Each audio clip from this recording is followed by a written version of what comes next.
is there any way for existing token projects to work with MetaDAO? Because I just see a huge need in the market right now. As I mentioned in the introduction, there's a lot of tokens that are not working out really well because they, didn't, they just were beaten down from the market, and they didn't have any rights really installed into its token, which is 99% of all the tokens out there. Well, because if you do, then you've created security, right? Like there's a real reason why even well-intentioned people did not go out and do that stuff, right? Yeah. So how do they fix their shit? That is basically my question. Yeah.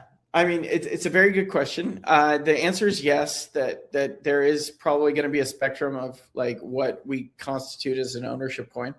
Anybody can adopt Futarchy for their token, for their treasury, for their, true. For the decision-making process. You can do that. And people have adapted it. Sanctum, for example, said we'll honor the results of the market. Jito used it for voting, so in supplement of traditional voting.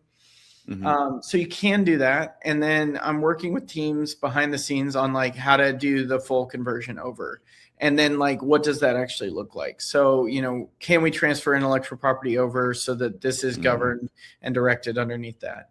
Can we turn over treasury? One of the key questions there is like, we used to do, fixed supply tokens, and, MetaDAO has mintable tokens, which are more in line with what like stocks and shares are. Can you imagine if Facebook couldn't close their deal with Instagram because they ran out of shares to issue? It's like, sorry, we're out of shares. We can't do it. But we do that in crypto, and we're like, why isn't this working?